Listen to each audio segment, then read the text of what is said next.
नमस्कार। एक बच्चे ने मुझसे पूछा कि सर जेटेट कैसे पास करें या सीटेट कैसे प्राप्त करें पास करें। तो मैंने बच्चे से पूछा, क्या आपने मेरा चैनल सब्सक्राइब किया है? तो बच्चे ने कहा नहीं सर। तो इसका सीधा जवाब है, चैनल का सब्सक्राइब करिए, तभी आप सीटेट पास करेंगे। कृपा आपकी वहीं लटकी हुई है।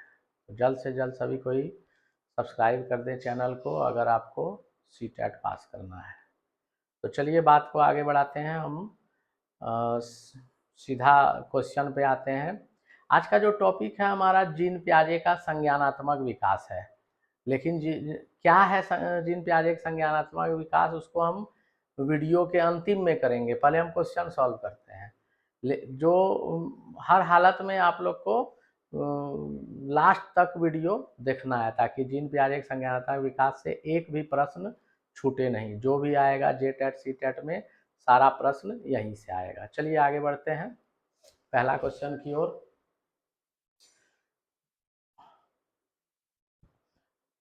फर्स्ट क्वेश्चन है, एक बच्चे को 3 पर्वतों को एक 3D त्रिआयामी मॉडल दिखाया जाता है। एक अन्य व्यक्ति इस मॉडल को एक भिन्न जगह से देख रहा है। बच्चे को इस दूसरे व्यक्ति की दृष्टि क्षेत्र से देखे गए मॉडल को बनाने के लिए कहा जाता है, पर वह सही तरीके से नहीं कर पा। जीन पियाजे के अनुसार यह क्या दर्शाता है? तो इसका आंसर होगा आत्म केंद्रीयता। अब आत्म केंद्रीयता क्या होता है, वीडियो के लास्ट में सीखिए। Next question.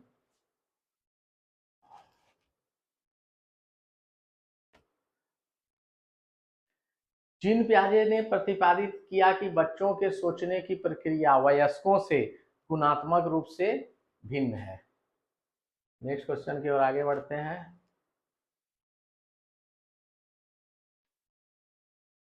जीन पियाजे के संज्ञानात्मक विकास के सिद्धांत में संयोजन और समावेशन किसकी पूरक प्रक्रियाएं हैं? आंसर होगा अनुकूलन। नेक्स्ट क्वेश्चन की ओर आगे बढ़ें।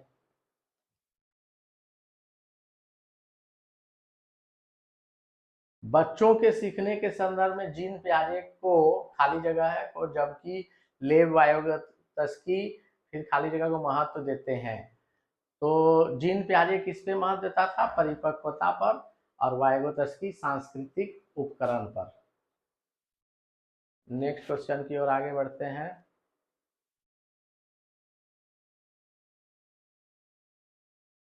पियाजे के सिद्धांत में एक समय में किसी वस्तु की केवल एक विशेषता पर ध्यान दे पाने की प्रवृत्ति को क्या कहा जाता है? केवल एक वस्तु पर ध्यान दे रहा है, केंद्रीयता। नेक्स्ट क्वेश्चन में जाते हैं।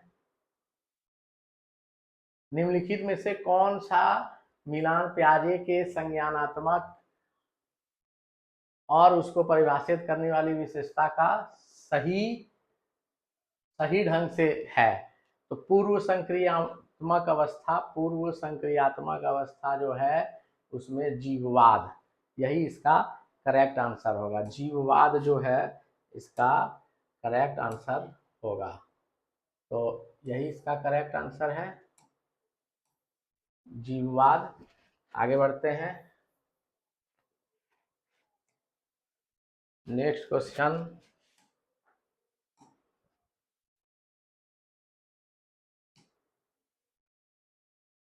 निम्नलिखित में से कौन सा मिलान पियाजे, ये तो क्वेश्चन हो चुका है।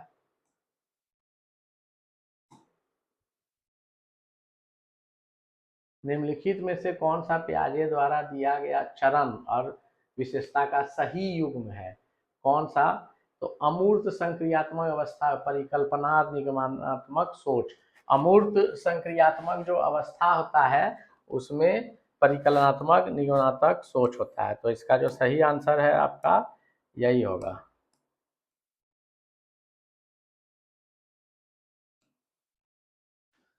आगे बढ़ते हैं।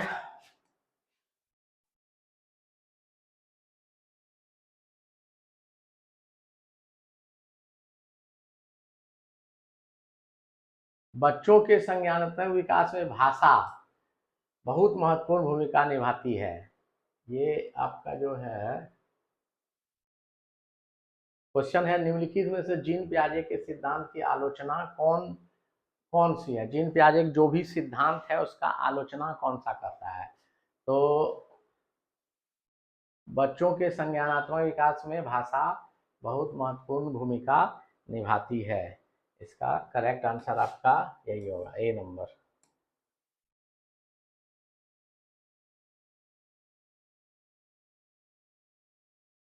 आगे बढ़ते हैं।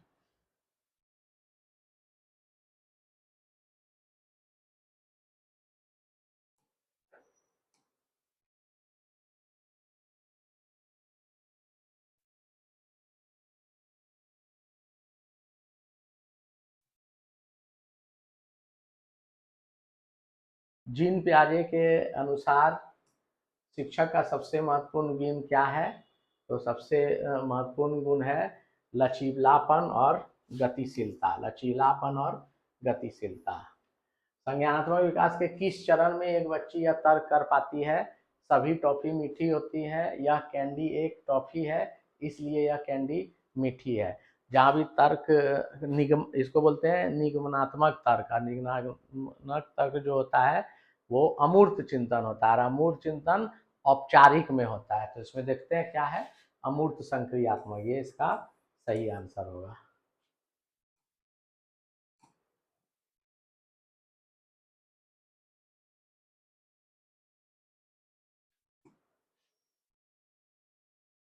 नेक्स्ट है, जीन पियाजे के किस चरण में एक बच्चा अमूर्त प्रस्तावों के बारे में तार्किक रूप से सोचने लगता है? अमूर्त है, औपचारिक होगा, और आंसर में भी अमूर्त लिखा हुआ है, या कुछ सोचने का जरूरत नहीं है, यही इसका करेक्ट आंसर होगा।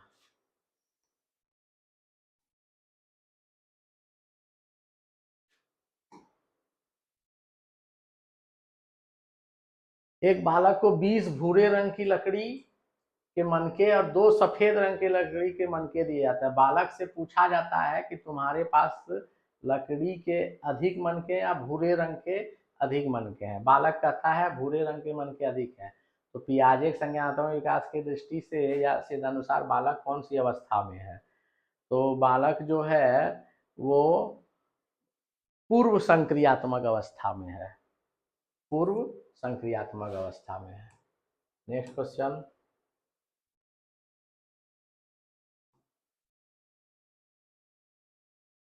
जीन पियाजे के रचनावाद क्या प्रस्तावित करता है कि बच्चे संज्ञानात्मक विकास के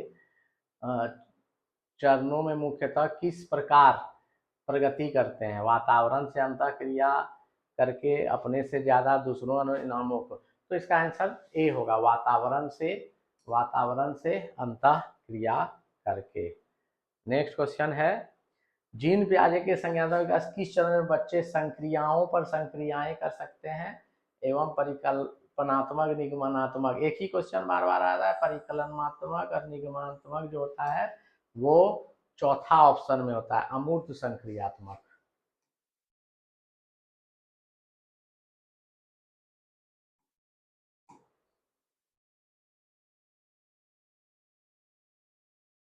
नेक्स्ट 13 में जाते हैं। पियाजे के अनुसार अनुवांशिक रूप से क्रमादेशित जैविक परिवर्तनों का होना क्या कहलाता है? इसमें इसका आंसर परिपक्वता होगा, परिपक्वता। आगे बढ़ते हैं, जीन पियाजे द्वारा प्रस्तावित और उसकी विशेषताओं के सही सुमेलित, इसको मिलान करने बोल रहा है, तो मिलान कर लेते हैं। कौन? तो इसमें जो है पहला संवेदी चालक अवस्था, संवेदी चालक अवस्था में जो है वो आपका वस्तु स्थायित्व होता है, वस्तु स्थायित्व, ये मैच हो गया। पूर्व संक्रियात्मक अवस्था, पूर्व संक्रियात्मक अवस्था आपका पूर्व संक्रिया मानसिक प्रस्थान से जूझना। और आपका जो है नेक्स्ट है अमूर्त संक्रियात्मक। अमूर्त संक्रियात्मक जो होगा वो आपका संचालन क्रियाएं कर पाते हैं लेकिन अमूर्त नहीं, ये आपका ऑप्शन पूर्व संक्रियात्मक, मूर्त संक्रियात्मक, ये आपका हो गया। और मानसिक प्रस्तरण से प्रकृति क्रिया को मानसिक रूप से करने में अक्षम। तो ये पूर्व संक्रियात्मक हो गया और लास्ट वाला ये इससे हो गया। नेक्स्ट क्वेश्चन में जाते हैं।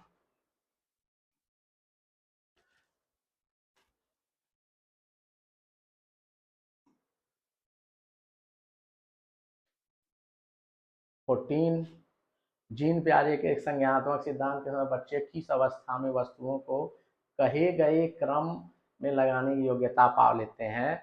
मूर्त संक्रियात्मक में, मूर्त संक्रियात्मक में लगा लेते हैं। Next question.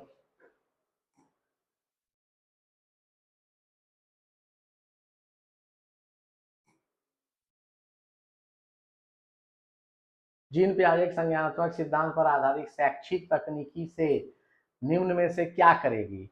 इसमें जो आंसर होगा, पाठ्यक्रम को तैयार करते समय बच्चों की उम्र का ध्यान रखेगी।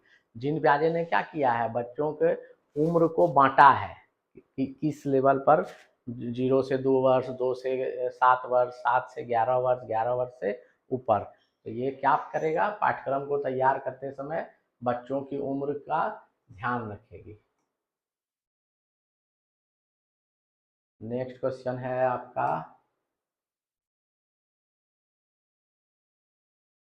खाली जगह में बच्चे मानसिक रूप से समस्याओं का हल कर सकते हैं, लेकिन समस्या को स्वयं सामग्री संबंधित होना चाहिए, न कि प्रतीकों से। तो ये होगा मूर्त संक्रियात्मक अवस्था। मूर्त संक्रियात्मक, मूर्त मतलब जिसको हम लोग देख सकते हैं, छू सकते हैं, तो वहाँ सामने रखा रहता है तो उसको देख के करना है। आगे बढ़ते हैं। नेक्स्ट क्वेश्चन,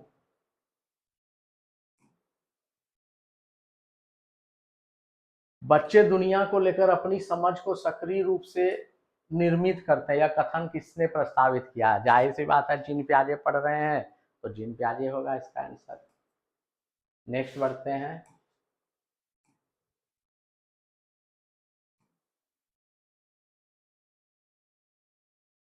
बच्चों में संज्ञानात्मक विकास का परिणाम है केवल अनुवांशिकता, वातावरण, दोनों का।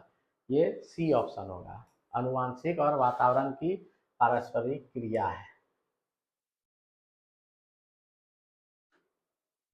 नेक्स्ट क्वेश्चन है आपका, जीन पियाजे के विकासात्मक अवस्थाओं किस क्रम में प्रस्तावित किया है?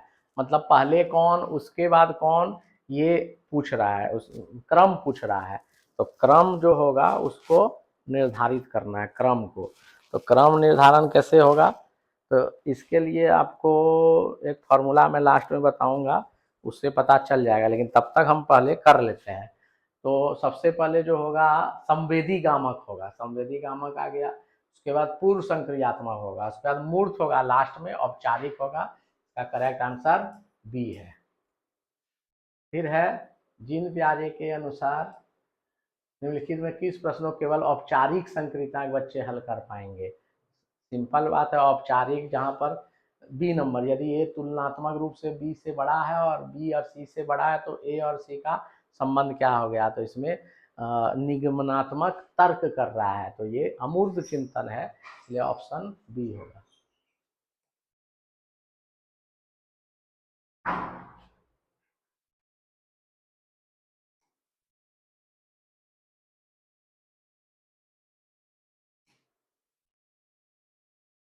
निम्नलिखित में से कौन सा पियाजे सिद्धांत की आलोचना प्रस्तुत करता है? तो पियाजे ने पूर्व संक्रियात्मक अवस्था में बच्चों की क्षमताओं को कम आंका था, मतलब जितना उन्होंने बच्चों की क्षमताओं को पूर्व संक्रियात्मक मतलब सेकेंड काल का बात कर रहा है, तो उसमें कम आंका था, और अधिक हो सकता है, जिन्होंने आगे मनोवैज्ञानिकों ने इसको करके दिखाया।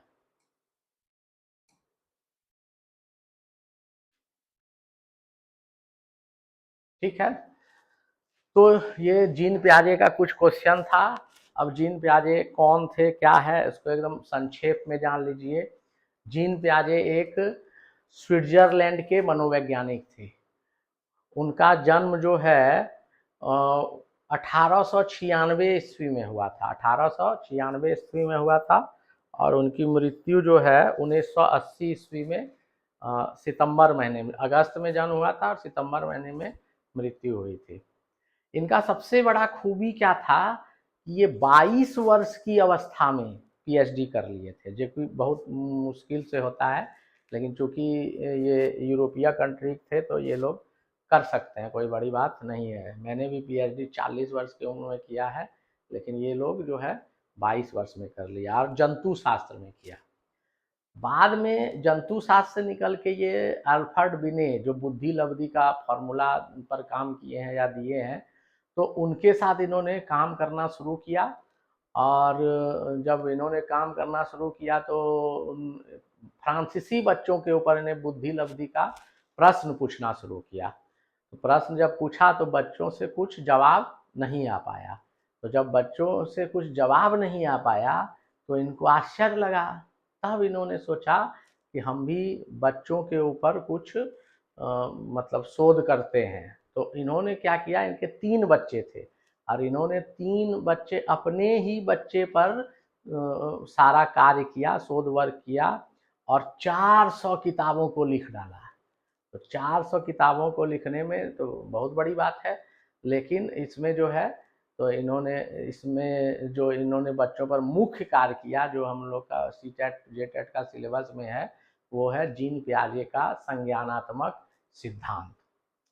अब संज्ञानात्मक सिद्धांत को समझने के लिए इन्होंने बहुत सारा टर्म यूज किया है।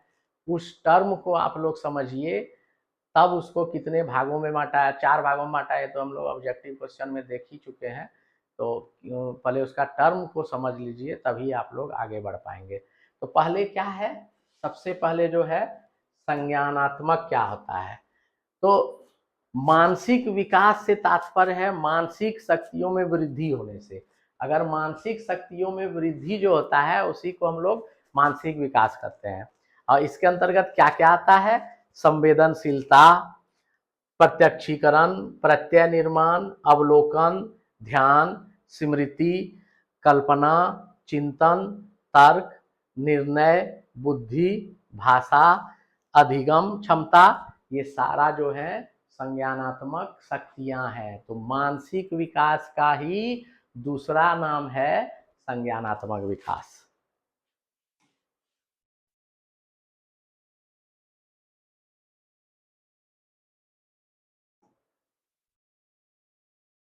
जैसा कि मैंने पहले ही कह दिया कि जीन पियाजे जो है वो स्विट्जरलैंड के थे मनोवैज्ञानिक। अब इन्होंने क्या क्या किया है उस पर बात करते हैं। तो संज्ञानात्मक संरचना, इन्होंने जो मस्तिष्क को 2 पक्षों में बांटा है, मस्तिष्क को 2 पक्षों में बांटा है। कौन कौन पक्ष है, पहला है संज्ञानात्मक संरचना, दूसरा संज्ञानात्मक कार्य प्रणाली। एक संरचना है, दूसरा कार्य प्रणाली है। तो पहले संरचना को समझेंगे, संज्ञानात्मक संरचना, फिर कार्य प्रणाली को समझेंगे। तो संज्ञानात्मक संरचना जो है कॉग्निटिव स्ट्रक्चर, इसमें शिशु की मूलभूत प्रवृत्तियों, जिसको स्कीमा बोलते हैं, मूलभूत प्रवृत्ति जैसे चूसना और देखना, पकड़ना। शुरुआती स्टेज में बच्चा क्या करता है, अंगूठे को ले जाता है मुंह के अंदर, वो चूसता है, या स्तनपान करता है तो वो भी चूसता है, या आप उसको कुछ दीजिए तो वो उसको पकड़ लेता है। तो ये सब जो है वो शुरुआती स्टेज में जो ये क्रिया करता है, इसी को स्कीमा बोलते हैं। तो ये जन्मजात होता है और इसी से बच्चा गामक क्रियाएं करते हैं। गामक क्रियाएं मतलब मोटर जिसको बोलते हैं, गति वाला कार्य। तो हाथ पैर फेंकता है, तो ये सब गामक क्रियाएं हैं, तो ये करता है। और जैसे जैसे बालक बड़ा होता है, वातावरण के संपर्क में अनुभव प्रदान करता है, वातावरण के संपर्क में ये अनुभव प्रदान करते जाता है। तो ये जो है आपका मस्तिष्क संरचना है, ठीक है। अब इसका फंक्शन मतलब मस्तिष्क कैसे कार्य करता है। तो स्कीमा हम लोग समझ गए, जो उसका जन्मजात है। और अर्जित मतलब जो सीखा, कुछ कुछ तो वातावरण से या धीरे धीरे सीखने लगता है। जैसे बच्चों को जब जन्म लेता है तो उसको कुछ समझ में नहीं आता है, वो बल्ब को देखते रहता है अपनी माँ को भी नहीं पहचानता है। तो धीरे धीरे वो लगभग 6 महीना बीतने के बाद वो सब अपनी माँ को पहचानने लगता है और बल्ब को पहचान लेता है कि वो रोशनी जो जल रहा है वो बल्ब है। तो इसको बोलते हैं वस्तु स्थायित्व। तो ये अर्जित हो गया। पहले उसको जन्मजात क्या मिला था, चूसना, पकड़ना, लेकिन धीरे धीरे ये अर्जित भी कर लिया। तो जब अर्जित कर लिया तो इसको ये जो है आपका संज्ञानात्मक संरचना विकास का आधार है। क्या क्या है, स्कीमा और अर्जित व्यवहार। आगे बढ़ते हैं तो संज्ञानात्मक फंक्शन। पियाजे ने मस्तिष्क की कार्य प्रणाली को आत्मसातीकरण एवं समायोजीकरण के आधार पर बांटा है। तो क्या होता है कि एक बार बच्चा सीढ़ी पर उतरता है, जब छोटा बच्चा, बड़े का नहीं बात कर रहे हैं, छोटा मतलब जब 1-2 बरस का बच्चा रहता है, वो जब सीढ़ी पर उतरता है, संजोग से अगर मान लीजिए वो गिर जाता है, तो गिर जाता है और तब अगली बार क्या करता है, वो सीढ़ी पर बैठ बैठ के उतरता है। ठीक है, तो पहली प्रक्रिया जो हुआ वो चलना सीखा है, वो आत्मसातीकरण है। और जब बैठ बैठ के चलने लगता है तो वो समायोजन है। और इस दोनों के बीच का जो कड़ी है वो संतुलीकरण है। तो और आत्मसातीकरण और समायोजन जो है वो अनुकूलन की पूरक प्रक्रिया है। अनुकूलन की पूरक प्रक्रिया है। तो आपको ये वर्ड समझना होगा, अनुकूलन क्या होता है, आत्मसातीकरण क्या होता है, समायोजन क्या होता है, ये सारी बातें आपको समझनी होगी, तब जाके आप आंसर दे पाएंगे। दूसरा उदाहरण लीजिए। मान लीजिए एक छोटा बच्चा है, पहली बार कुत्ता को देखा, तो दिमाग में सेट कर लिया आत्मसातीकरण की ये कुत्ता है। फिर उसने बकरी को देखा, अब वो बेचारा कंफ्यूज कर गया, इसका भी 4 पैर है, इसका भी 2 आँख है, इसका भी मिलता जुलता है, तो समझ रहा है कि कुत्ता ही होगा। लेकिन बाद में जब वो कुत्ता भौंकने का आवाज़ सुनता है और बकरी में नहीं सुनता है, तब वो अंतर स्पष्ट कर पाता है। तो फिर वो समायोजित हो जाता है, नहीं कुत्ता अलग है और बकरी अलग है। तो ये जो प्रक्रिया है, इसको ये होता है आपका कॉग्निटिव फंक्शनिंग। और इस दोनों के बीच में ये आपका संतुलीकरण होता है। तो आप लोग समझ गए होंगे आत्मसातीकरण क्या होता है, संतुलीकरण क्या होता है, समायोजन क्या होता है, अनुकूलन क्या होता है।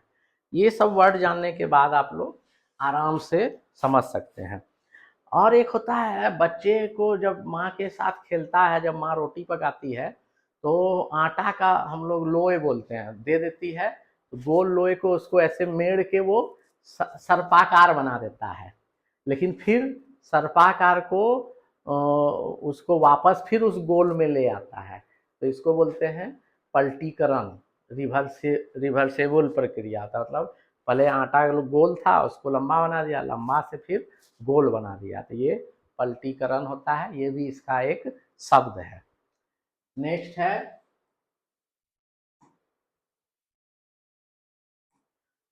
है इसका टॉपिक, ये समझ अगर गए तो इसको जो है जीन पियाजे ने संज्ञानात्मक विकास के सिद्धांत को 4 भागों में बांटा है। 4 भागों में, तो इसको एकदम सिंपल याद रखना है। SPCF, SP superintendent of police, CF, BF नहीं बोल रहे हैं, बॉयफ्रेंड नहीं बोल रहे हैं, काउ फ्रेंड, गाय का दोस्त बोल रहे हैं। तो SP और CF याद हो गया। SP और CF, S for sensory motor stage, और ये P for pre operational stage, C for concrete operational stage, और F for formal operational stage. तो क्या जीन पियाजे ने कितने भागों में बांटा है? 4 भागों में, SPCF। तो SPCF ये तो हमको समझ में आ गया। तो S को कितने सेंसरी मोटर स्टेज? 0 से 2 वर्ष। उसके बाद आपका प्री ऑपरेशनल स्टेज 2 से 7 वर्ष।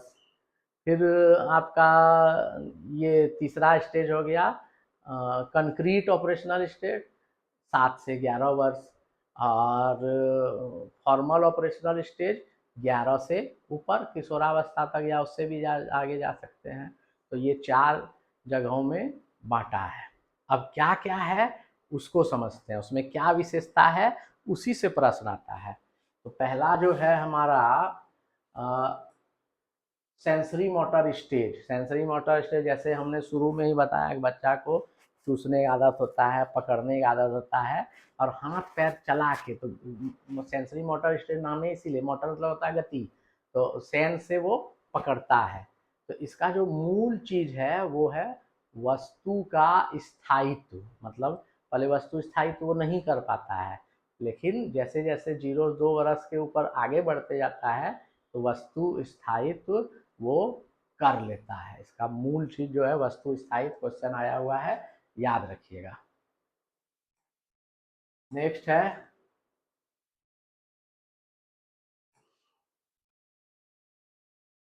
पूर्व संक्रियात्मक अवस्था। पूर्व संक्रियात्मक अवस्था क्या है? Pre operational stage. इसको जैसे मैंने शुरू में बताया 2 से 7 वर्ष में बांटा है, फिर इसके अंदर 2 से 4 और 4 से 7 फिर 2 भागों में बांटा है।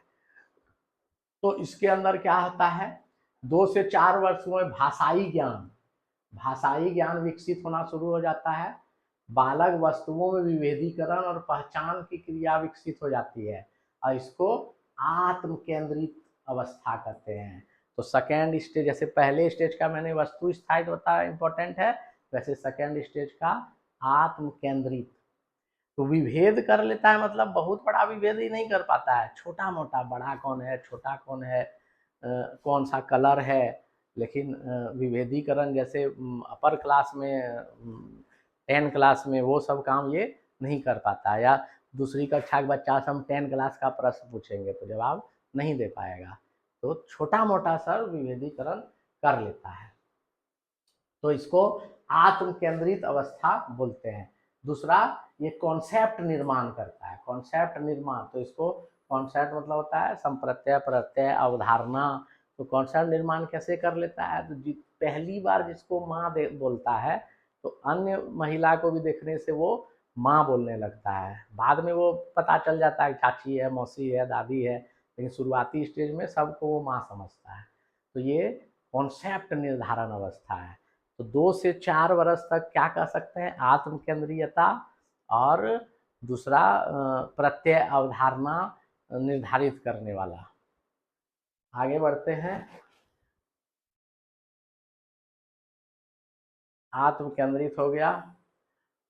अच्छा, उसके बाद जो 4 से 7 वर्ष है उसमें जो है बालक बहुत ज़्यादा सोचने लगता है, बहुत ज़्यादा मतलब उसका दिमाग विकसित हो जाता है। लेकिन फिर भी इस 2 चित्र में, इसमें 10 फिगर है और इसमें भी 10 ही है, लेकिन इस उम्र में बच्चा को अगर पूछेगा कि किसमें ज़्यादा है, तो चूंकि इसमें छितराया हुआ है इसलिए बता देगा इसमें ज़्यादा है। तो ये जो है मतलब इसको नहीं रह पाता है दिमाग में कि दोनों ही बराबर है, ये चीज़ नहीं समझ पाता है इस स्टेज में। किसमें है? ये प्री ऑपरेशनल स्टेज है। ठीक है, आगे बढ़ते हैं।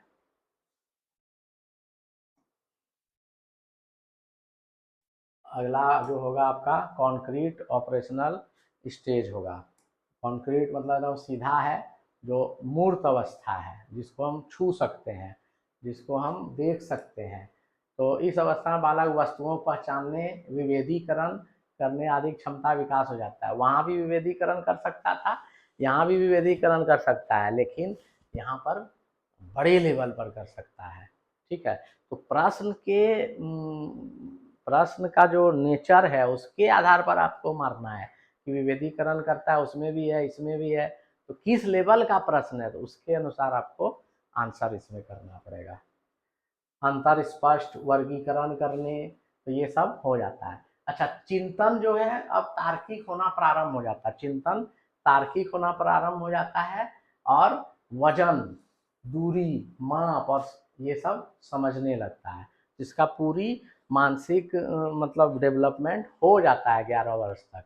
लेकिन चिंतन कर सकता है, लेकिन तार्किक चिंतन नहीं कर सकता है। तार्किक चिंतन जो है वो अमूर्त संक्रियात्मक, जिसको फॉर्मल स्टेज में बोलते हैं। एक जो सेकेंड स्टेज था प्री ऑपरेशनल स्टेज, उसमें एक टर्म आएगा जीववाद।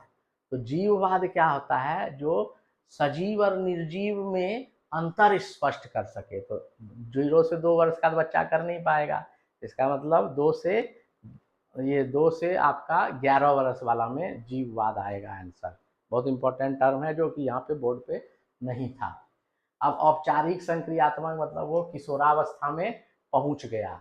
तो इसमें जो है बार बार पूछा, अमूर्त चिंतन करता है। अमूर्त मतलब निराकार, जिसको हम देख नहीं सकते हैं, छू नहीं सकते हैं। तो ये सब जो कल्पनाशीलता होती है, ये सारा चीज अमूर्त चिंतन में हम लोग कर सकते हैं। तो आशा करते हैं कि आज का क्लास से आप लोग का जीन ब्याजे का टॉपिक समझ में आ गया होगा और इससे कोई भी क्वेश्चन बाहर नहीं आएगा।